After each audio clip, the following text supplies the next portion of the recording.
大家依家不妨一邊聽我講，一邊伸出你嘅左右手仔細，睇下你嘅無名指是不是比食指還要長？唔使急，慢慢攤開手掌，兩隻手都要睇，因為好多時候左右手嘅長短都會有少少分別，而呢啲分別往往就藏住咗你今世同前世嘅密碼。在我哋一般人嘅常識入面，手相不過就係手掌上嗰幾條紋路，掌心一啲深淺唔一嘅線，睇落去好似冇乜規律，甚至有啲老友記會覺得呢啲都係江湖佬呃錢嘅噱頭。但係如果你真係有留意過傳統玄學同業理嘅朋友就會知道，岑日飛大師曾經用易經入面陰陽消長嘅道理同大家開示過一個觀念：一葉知秋，相由心生。呢句說話嘅意思好簡單，就係講緊一片樹葉飄落，你就應該知道秋天嚟緊。一個人嘅面相手相，其實就係佢內心同靈魂狀態嘅一面鏡。你身上所有微小嘅特徵，睇落去可能微不足道，但其實都係你靈魂密碼嘅實體投影，係你幾世修行嘅一個總結算。咁點解偏偏係無名指咁特別呢？喺5隻手指入面，大拇指代表意志力同父母緣，食指代表自義心同權力欲，中指代表自我同責任心，尾指代表人際關係同表達能力，而無名指就代表一個人嘅感情世界、藝術天分同埋佢對世俗名利嘅睇法。喺一般人嘅手掌入面，食指同無名指嘅長度會比較接近，甚至食指仲會長少少，代表呢個人比較重視現實，重視事業上嘅進取。但如果你拋開手一睇，發現自己嘅無名指竟然明顯長過食指，甚至長出一截咁，喺義理與修戒入面，呢個就代表住一個好驚人嘅秘密。你呢份手相原來係前世收翻嚟嘅大福報。好多人可能會問，咁我依家生活過得咁辛苦，成日行衰運，點會係福報呢？呢度就要講翻一個好重要嘅觀念，福報唔一定即刻啟現，好多時候係會分期發放嘅。你前半生食過嘅種種苦頭，好似做嘢特別辛苦，感情特別波折人際，關係特別多是非，其實好多時候都唔係命衰，而係喺幫你消災解難，還清因果債。呢啲苦係一種消耗，將你上一世甚至上幾世未還清嘅業力，慢慢喺呢一世前半段消化晒，等到你嘅業障還得七七八八，到咗後半輩子，你就會注定迎嚟3種老天為你準備避都避唔開嘅大運。呢種大運唔係求得翻嚟嘅，係你前世積落嘅福德，喺今生特定嘅時間點自然而然咁開花結果。所以如果你依家睇住自己或者屋企人隻手，發現無名指真係長過食指，唔使驚，更加唔使愁，因為呢代表你上天已經幫你安排咗後半生嘅大富大貴。當然呢種福報唔係講你會中6合彩一朝發達咁簡單，而係講緊一種更加長遠、更加穩陣嘅安穩同智慧。你會喺後半生學識點樣保護自己嘅財富，點樣識人，點樣推吉避凶。如果你想知道自己或者家人有冇呢份晚年大富大貴嘅福報，究竟3種緣分具體係啲乜嘢？今日呢條片你真係一定要睇到最後，因為呢啲天機往往就藏喺細節入面。講到呢度，我諗大家心入面應該有個疑問，點解無名指長過食指會同福報前世呢啲講法扯上關係呢？其實呢個唔係我今日先至講出嚟嘅新講法，喺傳統商學同民間智慧入面，早就有類似嘅睇法流傳。老一輩嘅人成日講相由心生，運隨心轉，意思係講一個人嘅相貌手相會隨住佢嘅心境修為而慢慢轉變。反過嚟講，一個人與生俱來嘅相貌手相，某程度上又反映咗佢前世帶來今生嘅根基。呢種說法雖然冇現代科學去逐一實證，但係喺華人社會流傳咗幾千年，累積落嚟嘅民間智慧，自然有佢一套自圓其說嘅邏輯，亦都成為咗好多人攤時了解自己安頓心靈嘅一種方式。如果你同我一樣，都係一個熱愛家庭，想用智慧守護財富，絕對唔想在生活或者生意上行錯步，更加唔想當水魚俾人熟嘅醒目。香港人依家就即刻幫我點個訂閱，再撳開隔離個小粒燈。我呢個頻道專門用易理同岑日飛大師嘅處世智慧，為大家拆解手相、面相、命理玄機同埋接地氣嘅財富自保之道。只要你訂閱咗，以後行走江湖、做生意、做管理，保證你雙眼精明，識人識相，守住你個銀包，迎接你大好嘅後半生。接下來直擊手掌心中如是福報嘅無名指腸道天機第一個要點。無名指腸道代表嘅散仙命格喺面相學、與手相學入面，無名指代表住一個人嘅藝術天賦、直覺、精神追求同埋佢對世俗名利嘅睇淡程度。你可以留意下你身邊啲朋友，凡係無名指特別像嘅人，通常都比較有創意，比較有審美眼光，甚至對音樂、繪畫、文字呢啲藝術領域特別有天分。呢啲人未必個個都成為咗藝術家，但佢哋內心深處總有一份對美嘅追求，同埋一份唔願意同人勾心鬥角嘅純真。無名指長於食指，喺易經入面對應住離火與坎水之位。離火代表光明，代表智慧，代表向外發散嘅能量；坎水就代表深沉，代表內在，代表向內積聚嘅智慧。當一個人嘅無名指長過食指，即係代表佢體內呢兩股能量取得咗一個特別嘅平衡。佢有火嘅熱情同光芒，同時又有水嘅深沉同內在，呢種平衡好難得，象徵住一個人天生靈魂純正，唔願意同人斤斤計較，係典型嘅帶有仙根嘅修行命格。所謂仙根，唔係講緊你真係神仙下凡咁誇張，而係講緊一種與生俱來嘅靈性根基。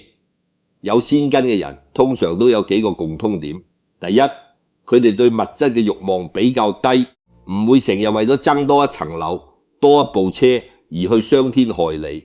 第二，佢哋比較容易有共情心，見到人受苦會好唔忍心，成日想幫手；第三，佢哋對一啲玄學、宗教、修行嘅嘢會有一種天生嘅親切感，好似前世已經接觸過咁，今生一睇即通。如果你發現自己或者身邊有朋友無名指特別像，同時又有以上呢啲特質，咁基本上可以肯定呢個人前世必定係一位修行有成嘅散仙，今生投胎落嚟人間，一方面係嚟還願，一方面就係嚟送練。第二個要點，前半生食苦嘅生理與心理機制。咁點解帶有仙根嘅人反而前半生要經歷咁多苦難呢？呢個就要講翻呢類人前半生食苦嘅生理與心理機制。首先喺心理層面嚟講，呢類人天性善良，不善於斤斤計較與爾虞我詐。喺一個競爭激烈嘅社會入面，尤其係香港呢種快節奏、高壓力嘅城市，善良同唔計較，好多時候會被身邊啲人當成軟弱，甚至有心人會專登利用你呢份善心去從詐你。所以呢，類人前半生往往會經歷比較多俾人俾人出賣、俾人佔便宜嘅經歷。喺職場上，佢哋可能會做到咗好多本分以外嘅工作，卻得唔到應有嘅賞識。喺人際關係上，佢哋可能會付出咗好多真心，最後卻換嚟一場空。其次係喺生理層面，中醫角度睇，善良同重感情嘅人通常肝氣比較柔順，但同時因為思慮過多，容易為人為事操心，所以脾胃功能會相對薄弱。呢種體質嘅人，前半生特別容易因為壓力大、休息唔夠而出現各種小毛病，好似失眠、腸胃唔適、容易疲累呢啲，都會喺前半生反覆出現。但呢一切其實本質上都係喺消除業障，為後半生嘅福報積體最純淨嘅氣場。你可以諗象自己個身體個心靈就好似一個存錢罐咁，你前半生經歷嘅每一次委屈，每一次被出賣，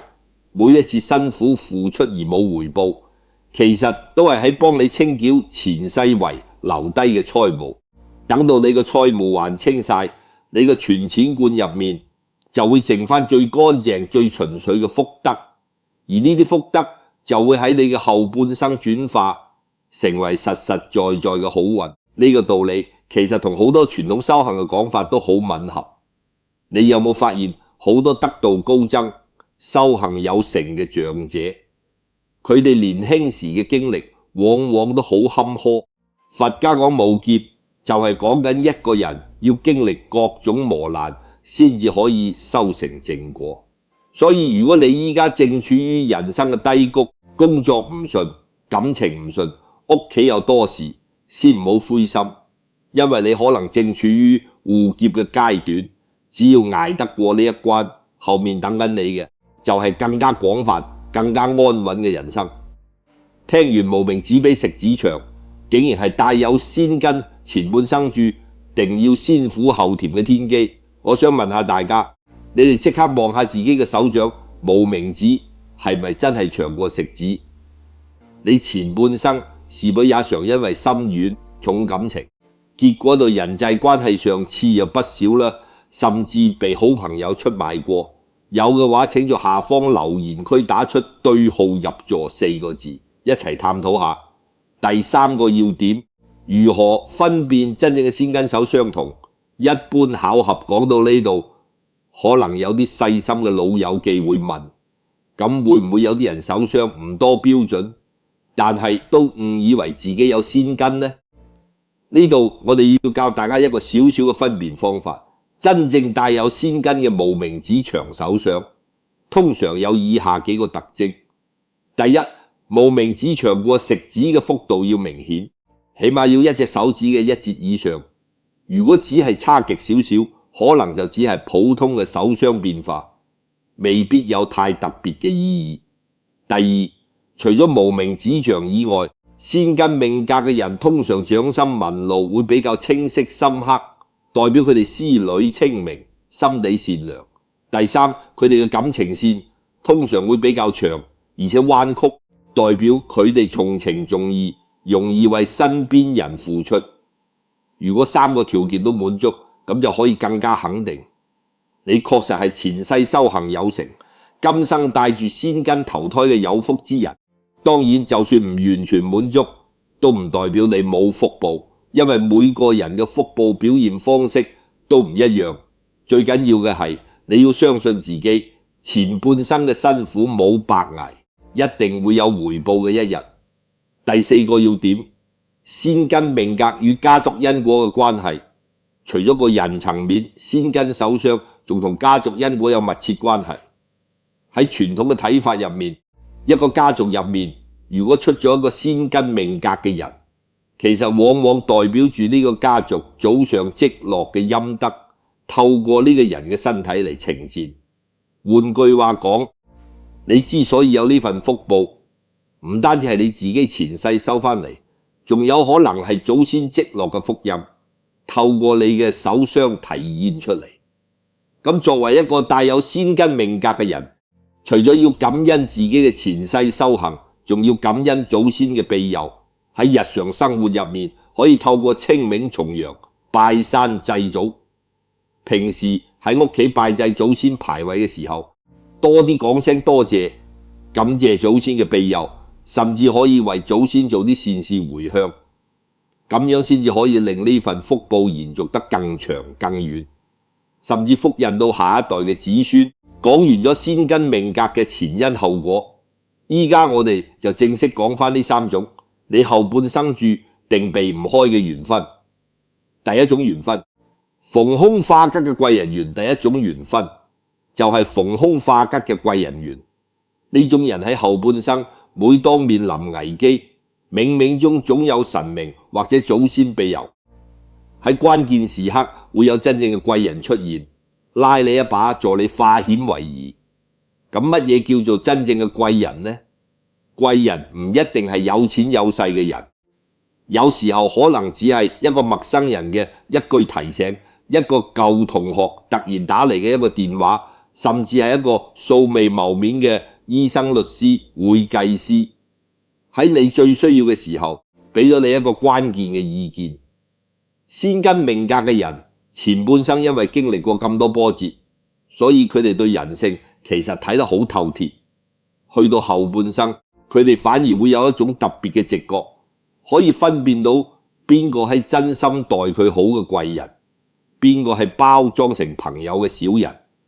呢種識人嘅智慧，加上老天注定嘅貴人緣，就會形成一種保護網，令佢哋喺後半生就算遇到危機都總有辦法逢凶化吉。好多時候呢種貴人緣唔單止體現喺志義同財富上，仲會體現喺健康層面。你會發現先根命格嘅人到咗後半生，就算偶然生病，都總會遇到一個特別好嘅醫生，或者一種特別有效嘅治療方法，令佢哋順利度過健康上嘅難關。呢啲睇落好似係運氣，但其實背後就係前世收翻嚟嘅福報喺發揮作用。第二種緣分，安穩不漏嘅晚年財富緣。第二種緣分就係安穩不漏嘅晚年財富緣。呢類人喺後半生會開啟大智慧，唔會盲目投資，遠離複雜嘅金融理財陷阱，牢牢守住自己同家族嘅棺材本，聚財不漏。好多人年輕時都試過，因為一時貪心或者俾人遊說，將辛苦儲落嚟嘅錢去咗一啲高風險嘅投資，結果損手爛腳。但先根命格嘅人，因為前半生已經經歷過太多風浪，所以到咗後半生，佢哋反而會變得特別清醒，特別謹慎。佢哋會明白財富唔係靠搏一鋪就可以發達，而係靠穩陣嘅儲蓄、合理嘅規劃，先至可以細水長流。呢種財富智慧仲會體現喺佢哋對身邊人嘅判斷力上。晚年時期最容易俾人盯上嘅就係退休金同養老本。好多騙徒專登針對長者，用各種花言巧語去騙取佢哋嘅老本。但先根命格嘅人因為直覺特別敏捷，加上貴人緣嘅庇佑，往往可以喺關鍵時刻識破呢啲騙局，保住自己一生嘅心血。講到晚年守住財富，防範小人，大家平時去銀行或者生活裏有冇有過遇到那種對你特別熱心、親切到像家人一樣，隨後卻拼命要你拿退休金或老本去投資嘅理專或發財專家？你當時是怎麼解開咁嘅套路嘅？現在就留言告訴我，我哋一齊在留言區交流智慧防耗線。第三種緣分，子孫賢孝、身心安寧嘅清淨緣。第三種緣分就係子孫賢孝、身心安寧嘅清淨緣。呢類人懂得適度放手，唔干預兒女嘅生活因果，贏得晚輩嘅真心尊重，享受清淨與安詳。呢一點其實係好多為人父母嘅老友記一生入面最難修嘅一門功課。天下父母心見到仔女行嘅路唔係自己想象中咁順利，好難唔去插手，唔去幫襯。但先根命格嘅人，因為經歷過前半生咁多嘅冷年，佢哋會明白一個道理：每個人都有自己嘅因果，仔女嘅人生最終都要由佢哋自己去行父母嘅角色，係喺適當嘅時候俾意見，而唔係強行主導。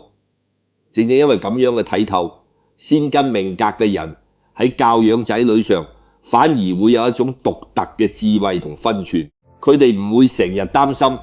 樣擔心嗰樣，唔會用為你好呢句說話去攻價仔女嘅選擇，反而會俾仔女足夠嘅空間去成長，去跌倒，去自己爬翻起身。咁樣嘅教養方式雖然睇落好似冇咁上心，但其實往往可以培養出更加獨立、更加有承擔嘅下一代。而呢啲仔女長大之後，因為感受到父母俾嘅信任同尊重，自然會對父母更加孝順、更加真心。所以你會發現，先根命格嘅人到咗晚年，通常都可以享受一種真正清靜、真正安詳嘅家庭生活，唔使為仔女嘅事情煩心，反而可以有更多時間同精力去做自己中意嘅事，例如種花、寫字、修行、旅遊，安享後半生嘅清福。講完咗3種緣分，我哋亦都要提醒大家，福報唔係憑空而嚟，就算你天生帶有仙根，都要識得自保，先至可以將呢份福報守得住，用得長。第一點，避開身邊帶有陰沉氣場嘅能量吸血鬼。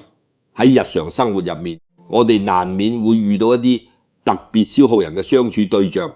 術數上有個講法，叫佢哋做能量吸血鬼。呢啲人通常有3種典型嘅表現。第一種係成日搬弄是非、講人是非嘅人，佢哋成日將負能量傳俾你，令你側側角間都變得多疑多計較。第二種係成日抱怨，成日覺得全世界都對唔住佢嘅人，同呢種人相處耐咗，你自己都會好容易被拖落負面情緒嘅森林。第三種就係試圖道德增加你借錢，或者用各種理由要你冇條件付出嘅人，佢哋通常好識得利用你善良嘅一面，令你有求必應，最後損失嘅係你自己嘅時間、精力，甚至財富。點樣先可以用易經識人智慧去避開呢啲小人呢？其實好簡單，就係要觀察一個人，同佢相處之後，你自己嘅情緒同精神狀態係變得更加輕鬆，定係變得更加沉重。真正嘅善緣，真正對你好嘅人，同佢相處，就算講嘅唔一定係開心事，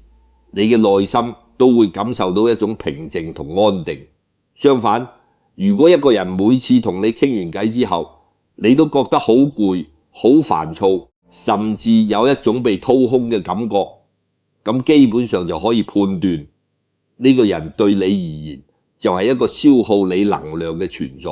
學識使用靜脈退場同金錢防線呢2招，可以幫你體面且果斷地與消耗你嘅人劃清界線。所謂靜脈退場，就係唔使同對方爭拗，唔使解釋太多，慢慢減少同呢啲人嘅聯頻率，唔拘嘴，唔稿傳，用行動去表達你嘅態度。而金錢防勾線就係喺任何情況下都要為自己設定一條清晰嘅底線，唔輕易因為人情、因為道德評價而借錢俾人，尤其係大額嘅金錢往來，一定要經過深思熟慮，唔可以因為一時心軟而破壞咗自己嘅財務安全。第2點，守住晚年生活嘅3張安全底牌，除咗識人防小人，先根命格嘅人仲要懂得守住晚年生活嘅3張安全底牌。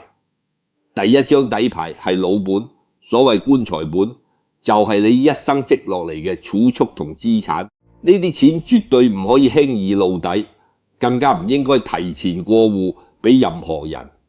就算係至親嘅仔女都好。好多長者出於對仔女嘅疼愛，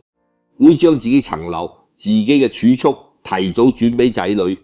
結果反而失去咗晚年生活嘅保障，甚至因為財產轉移之後，反而俾仔女忽視。所以呢一點一定要謹記，老本自己捋絕，先至有尊嚴嘅晚年。第2張底牌係老屋自住嘅房屋，係人生最後一道防線，唔應該為咗仔女結婚、創業等等嘅藉口而興，而變更產權。屋企始終係屋企，係一個人晚年最重要嘅安身立命之所。只要間屋響自己名下，就算其他方面遇到啲咩風浪，你都總有一個安穩嘅落腳嘅點。第3張底牌係老心態，其中最重要嘅一環就係調理脾胃與真氣，保持手腳溫暖、睡眠安穩，用健康嘅身體承載你嘅腹部。中醫角度嚟講，脾胃係後天之本，正氣係先天之本。晚年時期，只要能夠保持脾胃運化良好，元氣充足，身體自然就會比較少病少痛。日常生活入面可以多啲食一啲溫熱性質嘅食材，例如生貢、紅棗、龍眼呢一類，避免過量食生冷嘅嘢，同時要保持充足嘅睡眠同適量嘅運動，令氣血運行暢通。腹部再大都要有健康嘅身體先可以承載得住，所以身體嘅調理永遠都係守護晚年幸福最基本，亦係最重要嘅一環。今日同各位老友分享這3招守護晚年清福與個人氣場嘅大師智慧，特別是財務絕對獨立，不替兒女家務事當判官。你覺得哪一招最實用，最容易一聲無中做到？或者你平時自己有沒有一些防小人留底牌嘅獨門秘笈？即刻喺下面留言分享你嘅智慧，大家互相照應，精明開運。我哋常講手通五臟，文壯天機，